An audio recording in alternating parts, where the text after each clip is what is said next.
United States of America and to the republic for which it stands, one nation, under God, indivisible, with liberty and justice for all.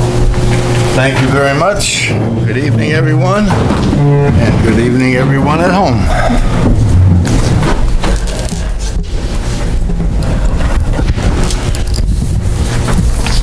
Kelly always leaves me these wonderful little presents.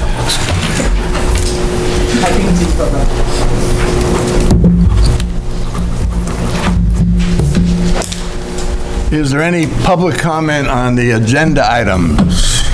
Anybody? Okay, we'll move right along. And I have the minutes of our last meeting, which was Monday, July the 14th.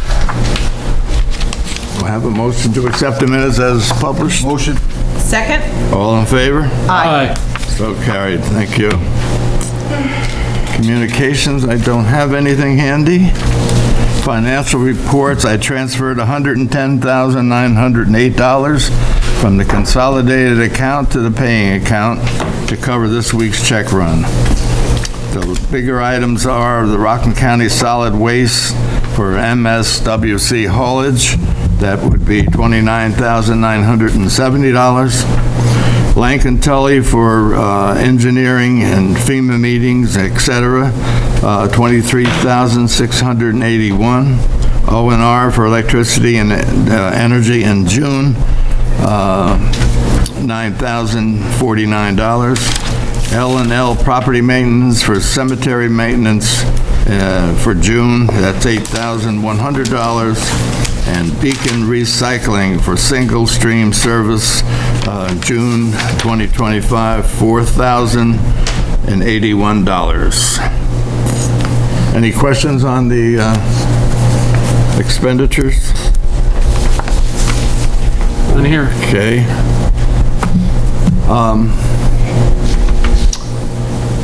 We'll have the board liaison reports. We'll start with Councilman Sullivan. Thank you.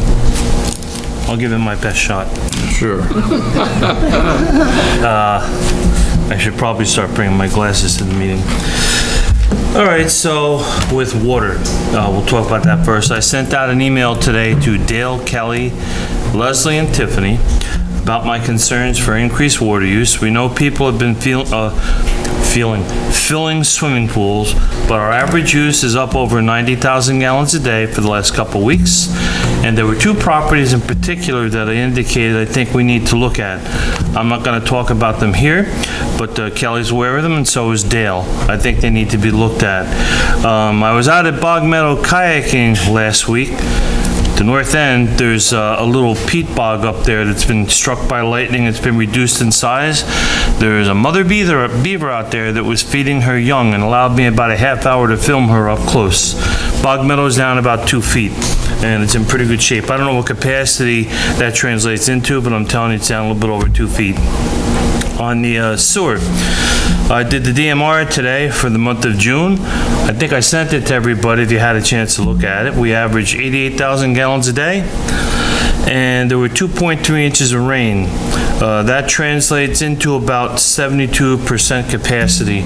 And Bob, I don't know if you saw it or not, Jimmy and I got an email from somebody from the DEC, it's not someone I'm familiar with, that wants to come do some special type of sampling, and I think it's of what we're doing with the belt press, and they want to come on August the 6th. We're not going to run that thing again until August the 8th. I'm going to email that person back and just tell them, it's a part-time plant. You got to let us know when you're coming. Good. To make sure that you. And I did not get a notification. Okay, I got it. I don't think Jimmy got it either, but I talked to him about that today when I was talking to him. Later on the agenda, I'm going to the DPW now. Later on the agenda, we have a truck 65 being declared surplus. It's a 2008 Dodge 5500 4x4. I sent everybody an email with pictures and details on it, and I think we have another one in arrears coming, right, Kelly? Isn't it about a year and a half since it's been ordered? So there's a replacement coming, and I made the case for the expenses involved and whatnot, so later on, when that comes on the agenda, I'll make the motion if you want. I recommend we declare it surplus and get rid of it.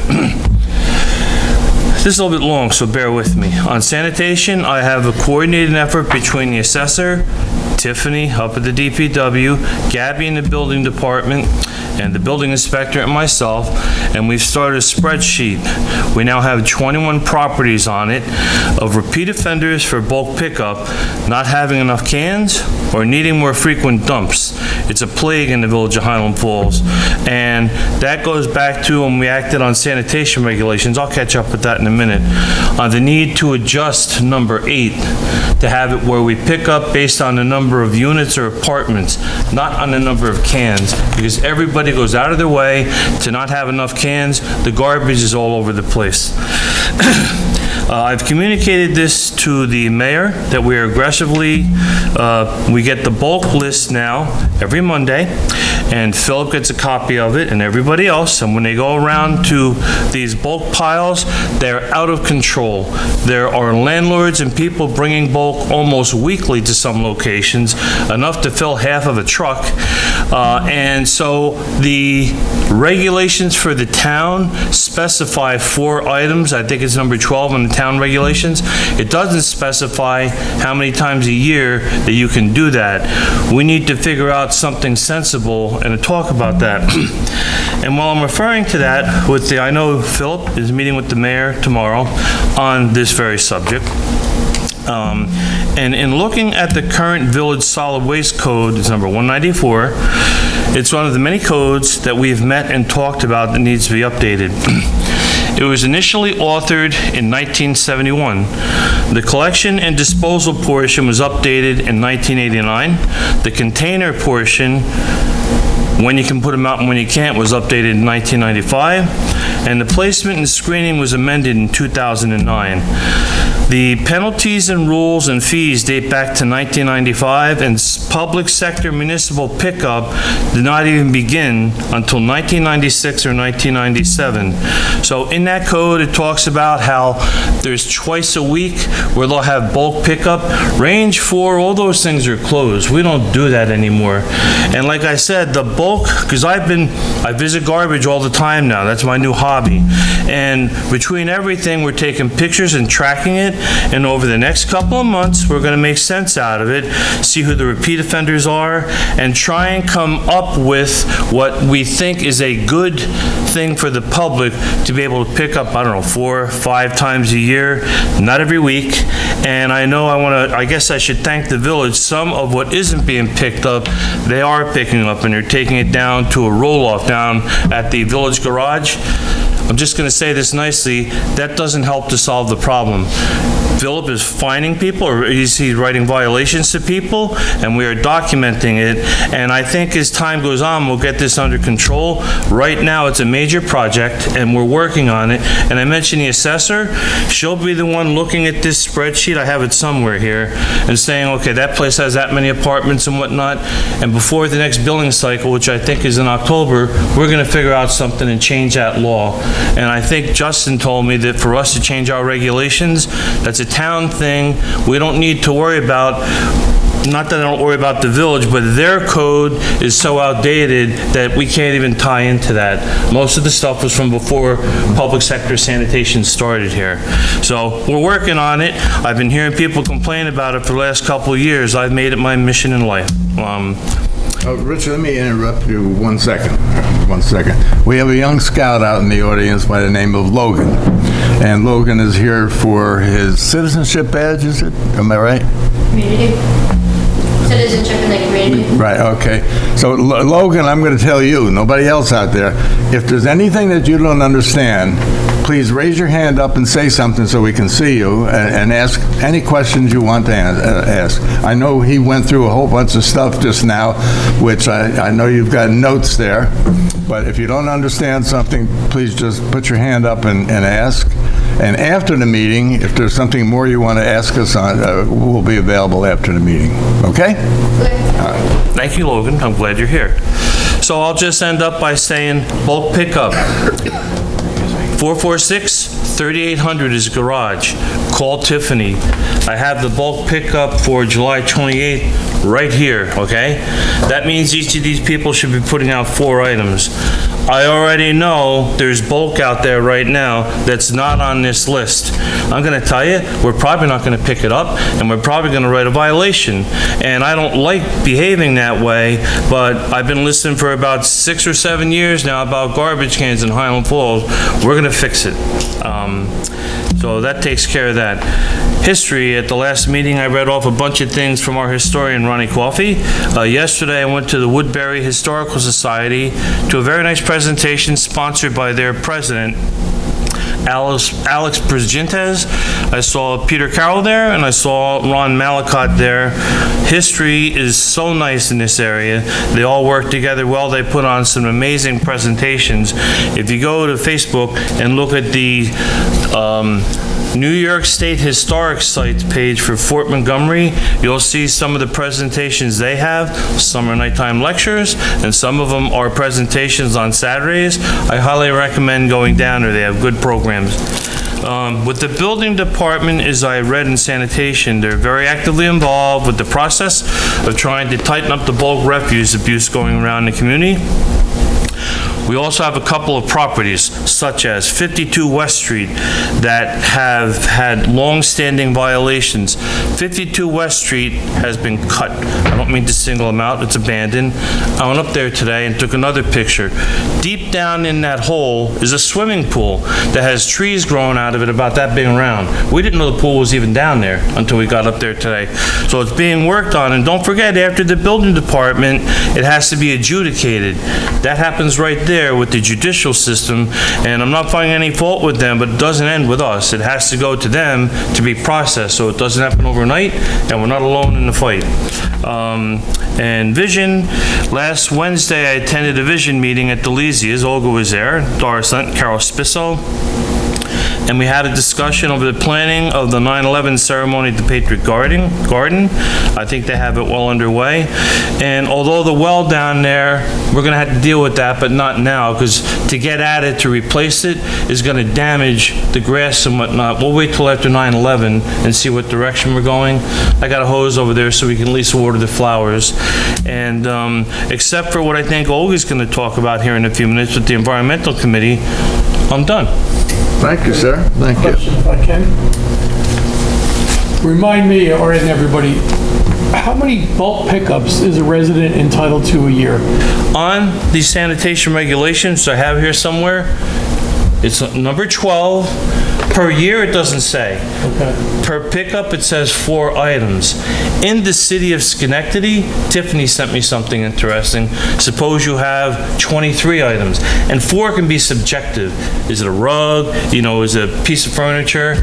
They have, if you exceed that number, you go to the town clerk and you buy stickers for $5, put the sticker on the item, and then they'll take it away. So we want to be fair. People deserve to have their rubbish removed. But I feel as though we are helping a lot of landlord businesses to get rid of stuff that isn't even from here. I'm tracking it, and that's what's going on in Highland Falls. So the answer is unlimited number of times a year at the moment. We have to address that. It's not, again, though, because we have the electronics waste pickup thing every year. On that bulk pickup, you're not supposed to, you can put out like washers, dryers, refrigerators. You can. The refrigerators have to have the door off, and you have to call up for that stuff. And not all that stuff, some of that goes to Tepco, don't steal, but not to the point where you have a whole restaurant renovation sitting outside. That would be something you would need to deal with private. That is a tough line to draw. Where do you draw the line, private and someone, using the town? I think the number 4 or whatever, and if you want to exceed that and come get a sticker, if it's 25 items, I think you need to hire somebody with a private roll-off and have them come get your stuff. So it's an abuse. Thank you. Thank you. And Rich, one more thing, and not just amount, so we're not just talking, just to be clear, like just amount of bags, like overflow of bags, because that's going to happen with some people once in a while, outside of cans, like, are you considering that bulk if you've got too many bags for your can? Bulk, I'm not talking about that. Okay. That's overflow for the regular cans. That's a big problem also. Okay. These guys have an That's not automated what- truck, and they're not lazy. And when they go to a dumpster, they're supposed to back up to it, dump it, and move on to the next spot. That's only half the stuff, because people are paying by the dumpster or by the can, and they're overfilling them. It's all over the place. They have to get out of the truck and do it that way. I don't know if there's any rats around, but that's where they'd be prone to enter, is because it's not contained in a can. So it can't be where we charge people the way we're doing it now, because they all try and not have enough to pay less. Thank you. There you have it? Right? Okay. Councilman King. Good evening, everyone, and good evening, everyone at home. Very few short, brief notes from me, and specifically on the topics of seniors and cultural awareness or heritage observances. So one is Colorwood Councilman King has been going on since June, and we're on our second series. At this point, I just want to remind everyone that's been participating or who wants to participate that this coming Friday at the library, August 1st, from 11 a.m. to 1 p.m.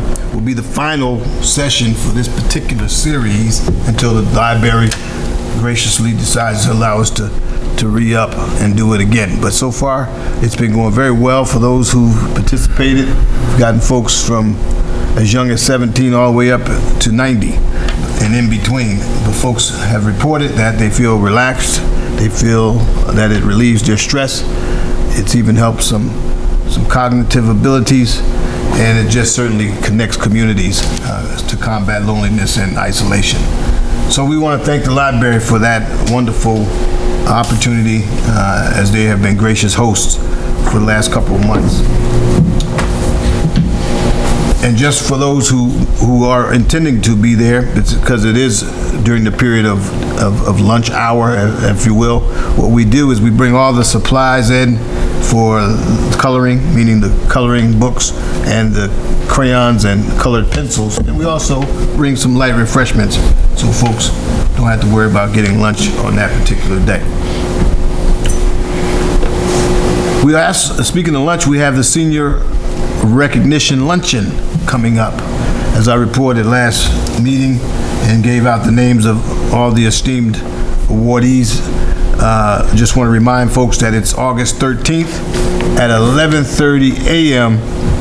at Richie's Place down in Fort Montgomery. So we look forward to honoring some incredible folks.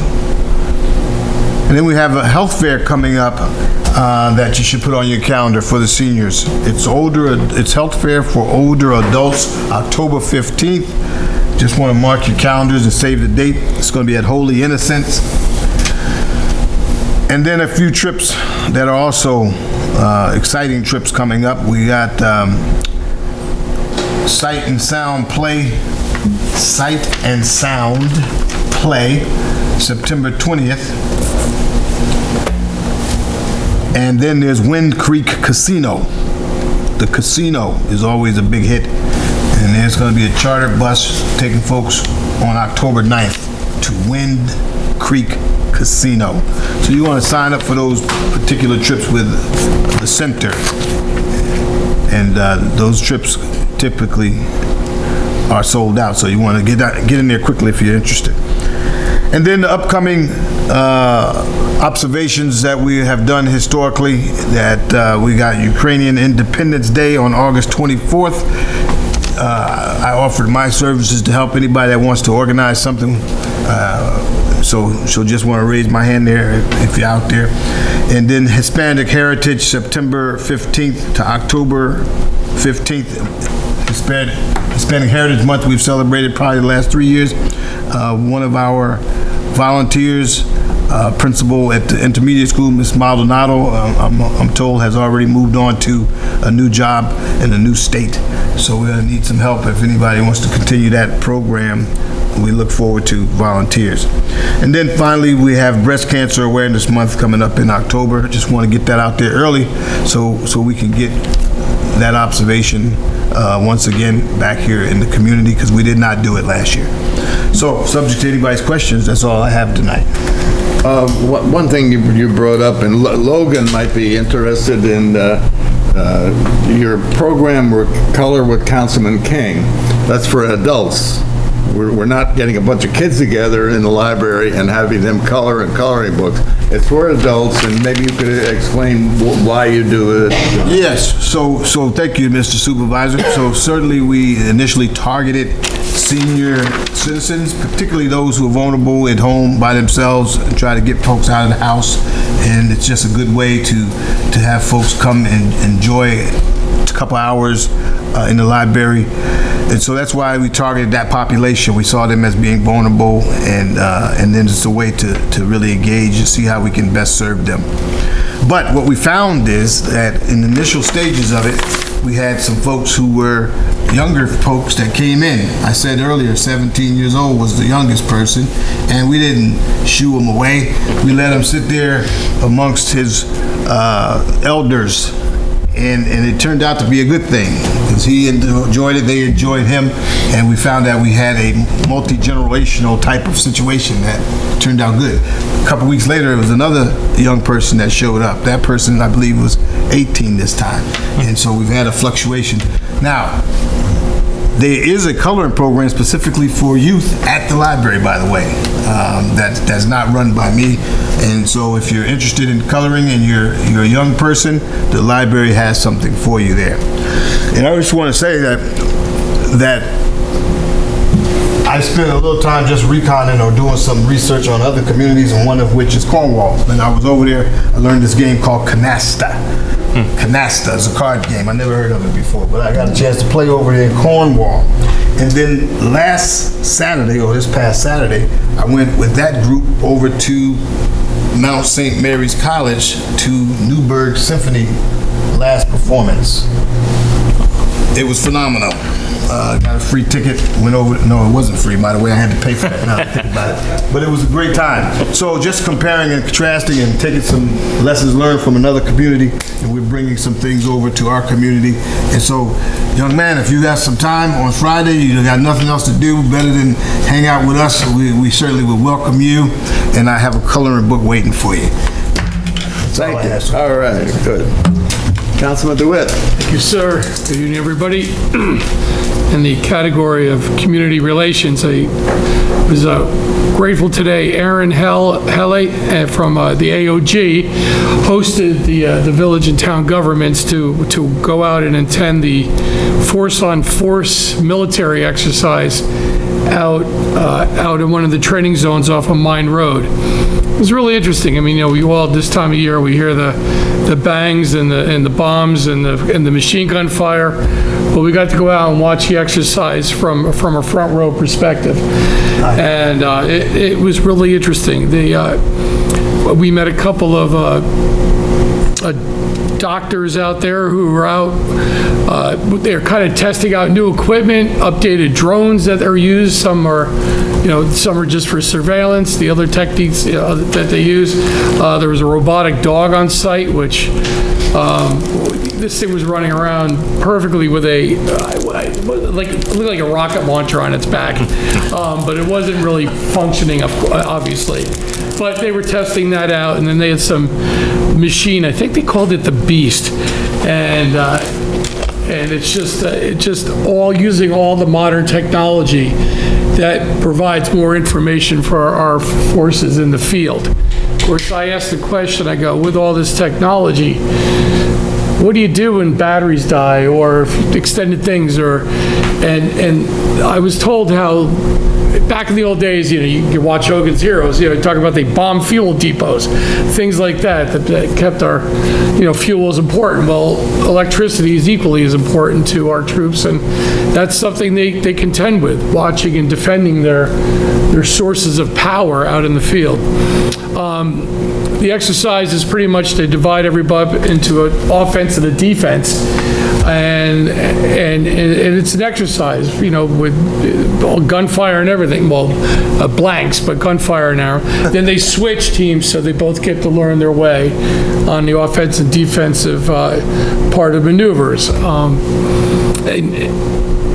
What they explained today too is that obviously you can only mimic real warfare so far, because you're not going to use real bullets, you're not going to use real bombs, but they take advantage of the stress. They stress their people out, the soldiers out, with the heat and sleep deprivation, which it seems, but introducing that stress brings them into a mental level that helps them, put them in that combat. Gary, if I'm missing any points, No, please. spot on, because what I used to train with, I took that, in 3 combat deployments, and it is real.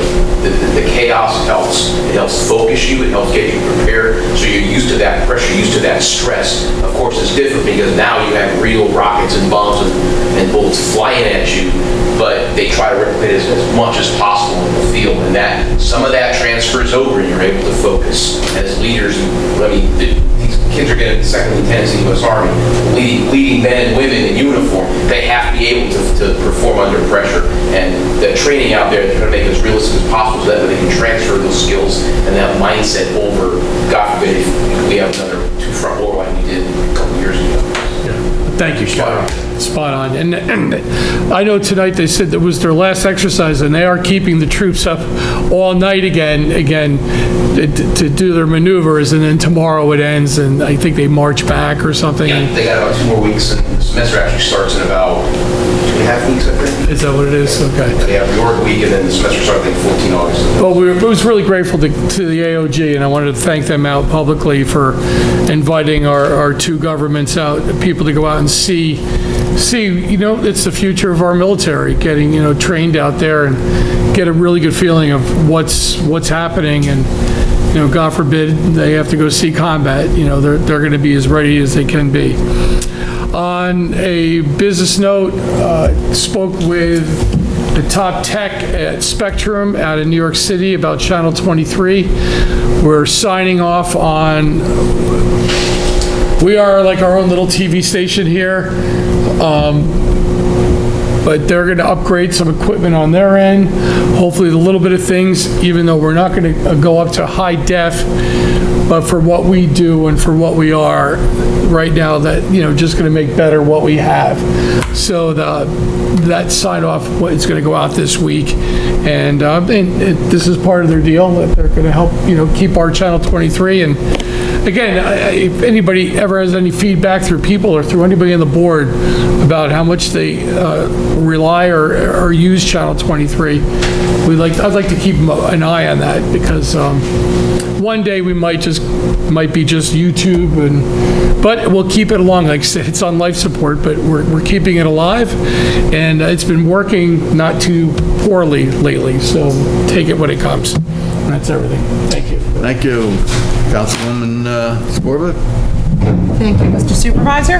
I don't have a whole lot to add. I missed coloring on Friday because I had a prior appointment, and I will personally attest, that it's a great couple of hours to spend with other members of the community. It really is. It's just great because you're concentrating on something else, and just the conversations and the companionship is really delightful.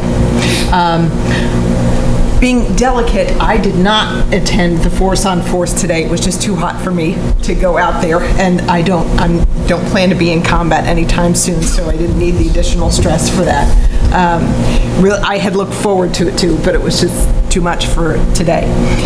So, all that, I think you guys have covered everything else. The only two things I have to report on, Zoning Board of Appeals met on July 16th. I was not at the meeting, but they had a very short agenda. It was, I think they were finalizing the plan for the Mormon church's building, which is down at 11 Main Street, like right as you come into town, for them to put a sign. And it was going to be right at the edge of the property, so they had to get a variance on that because the line of sight it's hard to see their sign if they didn't put it right next to the road, so that seems to be going ahead. The planning board was on the 17th, last Thursday, and they approved some extensions of current building approvals for Mr. Manicozzi's 2 properties, the former Methodist church, and then the lot that is next to Shades. They've just set some limits on time where they have to check in. There has to be some kind of progress report on those without having to go through the whole approval process again for planning board. The new business that was in there, and I sent this to all of you, New Leaf Energy is a company that provides battery storage. So they seem to be a broker. They're not going to own the land. They're not going to own this. They're not going to own the plant. But they come in and coordinate. It's a 5 megawatt battery. So it actually comes in off the grid. It's not solar or anything. The energy comes in off the grid, stays there. In the event of a power outage, it goes out to the first folks who need it, who are on the grid for power outages. So it's a big battery. And it's overall a 20 megawatt project because it's 4 hours of 5 watts of stored power. So up to, or 5 megawatts. They are currently, the property that they're interested in is behind Cedar Lane, right, up in the Satterley area. They really just came to do a presentation about what is this, what do we do, how did we get here, and what does this entail? And the planning board said that this is probably better to be handled by the zoning board of appeals next. So it was really just an orientation to what they do, about the technology itself. So it was a very interesting presentation. So that was the new business. There wasn't really any continuation thing for them to do. They said, listen, this, because the issues that they have to talk about are how close are you going to be to other folks' property, and the safety of batteries was a big talking point that came up in the meeting. So there are things to discuss. The next step for them, if they're going to pursue this, is to talk to the Zoning Board of Appeals. That's what I have. That's everything. Thanks. Thank you, ma'am. Chief, do you have anything for us? Just wanted to add that National Night Out is next Tuesday from 5 to 8. Yes. Next Tuesday from 5 to 8. Where? Same as last year. The usual place? Okay. Kelly, you have anything? Justin, you have anything? No, sir. I received from the county a request for support.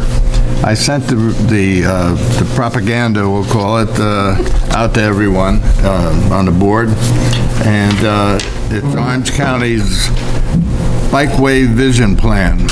And whereas the development of this bikeway supports Orange County's overall goals for safe, convenient, affordable, and comfortable transportation options for all residents, and encourages economic development throughout the county while honoring 4 key priorities for non-motorized development: safety, mobility, economic competitiveness and equity and access.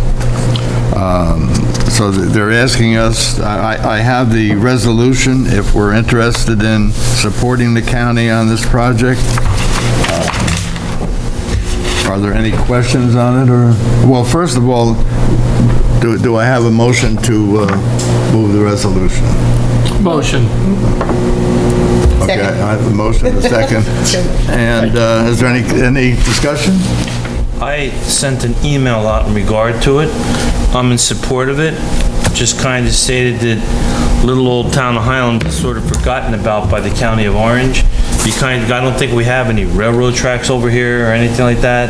It'd be kind of nice if they remember us on occasion. That's what my email said. No, I agree. I agree. Okay, so I have a motion, I have a second. Roll call, please. Councilmember Sullivan? Aye. Councilmember King? Aye. Councilmember DeWitt? Aye. Councilmember Scorber? Aye. And Supervisor Lewis? Aye. We have a vehicle. There could get a bike path to connect town to 293. That's, that little stretch of 9W, which I've pedaled many times, is treacherous because there's nowhere to go. I wonder if they would consider that, because with that, you could connect to the back of Black Rock. Or technically, I guess you can't, because you have to go through Bog Meadow, which, by the way, the bass were hitting really good last Sunday. And you're right about that. But I guess that's something we'll discuss with them. I'll get myself in trouble here. If it were up to me, the bike path would go right through undetonated ordnance out in Deep Hollow, and everybody could give it their best shot, so. All right, now that you're almost in trouble, maybe you can explain to us about truck number 65 in the highway fleet. All right, so truck number 65, I sent out, I'm not going to talk publicly about the numbers. That truck, a couple of years ago during the July storm, took on some water damage, and it has been right since. There's a replacement truck coming, identical to a turnkey, ready to go. It's a dump truck. I think it holds 4 yards. It has a Cummins diesel in it. If you look at the pictures, the injectors, the head, the turbo, they were all removed because it just doesn't run hardly at all. And so to rebuild that engine, I will talk about that number, could cost upwards of $10,000 to $15,000. It's a 2008. I wasn't sure how many miles were on it, but as best I could, I came up with a book value on it. I don't think it's worth it to rebuild the engine, and I think it might fetch it's a pretty decent truck, has a nice dump body on it, and I'm not sure if the plow is going with it or not. I'm not going to say that if I'm not accurate about it. I think it's worth auctioning it off as surplus, because we've got another one coming, and we won't be short. Is that a motion? Motion. Second. All those in favor of auctioning off this vehicle? Aye. Aye. Opposed? Okay. Did somebody say opposed? No, I was questioning opposed. That was a question if anybody's opposed. He was in the mood for a little opposition. I have a request from a Teresa Darden, who is a reverend. She, I think, lives on firefighters, and it says Upper Room House of Worship, so that I don't know if she has a house of worship on firefighters or not, but she wants to use our Brooks's Park. She wants to use the gazebo that's by the playground. She has approximately 20 people that would join her. They want to use the basketball court, the gazebo, and the grill by the gazebo and the playground. This would be date 16th. August 16th. August 16th. Yeah, there you go. Now I found it. Which is, I think, a Saturday. I don't know that much. It's too hard. August 16th is a Saturday, yeah.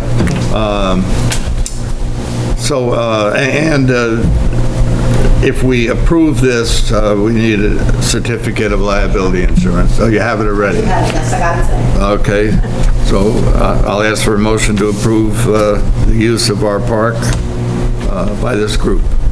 I'll make that motion. Second. All in favor? Aye. So carried. Thank you.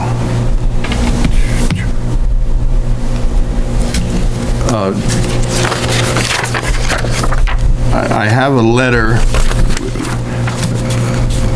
These are a couple of things we're not going to vote on or anything tonight, but I have a letter from Vertical Bridge, which is the owner of the tower, cell tower, if you will, at the town garage.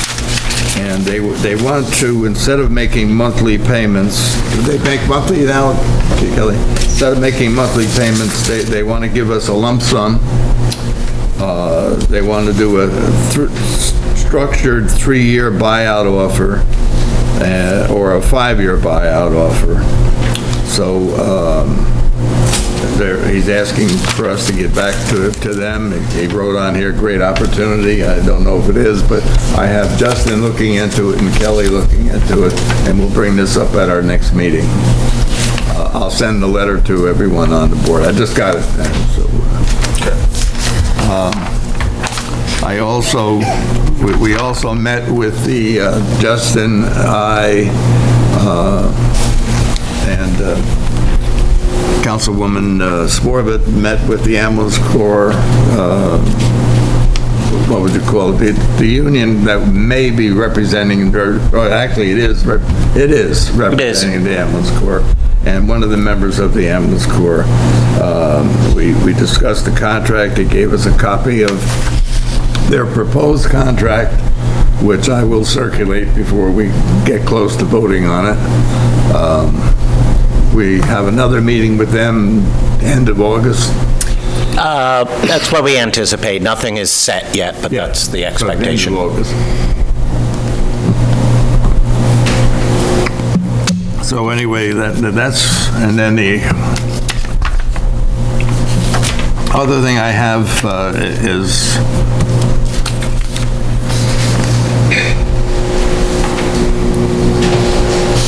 the Blank & Tully. I got an estimate for some work for them to do for us. Richie, if you and/or Justin, or both of you, would get to me and tell me if I should sign off on this, and I would suggest that we sign off as soon as possible so they can get this work going. We've been stalling around now for 2 years, and about time we got it done. I'd be happy to look at it. I'll look at it tonight. Okay. And Justin has a copy. He'll look at it. You do have a copy. Yep. Yes, you sent me a copy. As you all remember, last week, Dr. Brewer from next door came to the meeting talking about the stream and the damage over there and what have you. So Justin wrote up a memorandum, which I did distribute to everyone, and or if I haven't, I will, because I just got it today. And I also gave Dr. Brewer a copy of the memorandum. So we worked on his case. Any public comment? Anybody have anything? Logan, you have anything to say? No. No, you sure? This is your time. Okay, I don't think I have anything to say. Okay, that's all right, fine. But I don't mean to embarrass you. I'm very happy to see you here tonight, Logan. Olga. Yeah, hi. Hello, everybody. Olga Anderson with the Town of Highlands Citizens Environmental Advisory Committee. I just wanted to let everybody know that we have gotten a grant from the Partners for Climate Action, which is a group based up in Rhinebeck. And we're going to be having conversations with all of the members of this community about what's important to them and how we can preserve what's important in terms of our environment, what we need to look at to make ourselves strong and resilient for the future. So it's a year-long project. We're going to start, we're starting now. We just got the formal announcement last week. So we're in a very active planning phase right now. We're forming a pretty robust planning committee committee that will help us to reach all corners of this community so that we can be sure not to leave anybody out when we're out there asking people for their input. So thankfully, Councilwoman Sporbert will be representing the board on that committee. So the nearest thing that we're going to be doing is probably in September, we're going to have a community-wide kickoff. So we're hoping to have a nice outdoor event where we will invite the community and really lay out the plan. And potentially, we want to start having a sort of a remembrance or commemoration, and not that we want to honor, celebrate the flood, but we want to have an annual remembrance of the flood from 23 because it was so impactful to this community. So we're going to probably try to tie that remembrance in with this community-wide kickoff. It all speaks to our need to really look at becoming more resilient so we can withstand those things in the future, we can preserve those things that we love. So that's the short version of what we've got with the grant. Thank you. Thank you, Olga. Any questions from the board? Good work, Olga. Anyone else? Public comment? Motion to adjourn? Hold on, What? I forgot something important. So I had a How phone did you call forget? today from where I live on Garrison Pond, and I think I sent everybody a text. Oh, yeah. So I live on Garrison Pond, this has happened before, about a significant number of fish being dead in the lake. When it gets hot, I don't know the reason right at the moment, this has happened in the past, when there's long-term heat and there's low dissolved oxygen in the water. So anyway, our treatment company was there today, but they have not treated yet. They've put dye in, which isn't what the permit thing was all about. Now that the permit is approved, they're going to be treating it in the future. Because one of the calls I got was, did they treat it and did that kill the fish? So the answer is no. But that person was taking samples and is going to get back to me directly, as well as Tiffany, on what the dissolved oxygen levels are or anything else that might be a tracer for what's going on. Just want to let everybody know that we are aware of it. Don't have a heart attack over it. This does happen once in a while, but the lake otherwise is in pretty good shape. And I had a few people ask, what about an aerator or a solar bee? The solar bee, which doesn't make it splash out of the water, those are $55,000. If you go by Long Pond or Stillwell Lake, they use ultrasonic. Those are even more. And nobody in selling these things would give a guarantee that would solve the problem. So for the $9,000 a year we're spending now, the lake is in pretty good shape. We know there's some invasive growth around it. My whole backyard is 20 feet high of invasive growth. I'm well aware of it.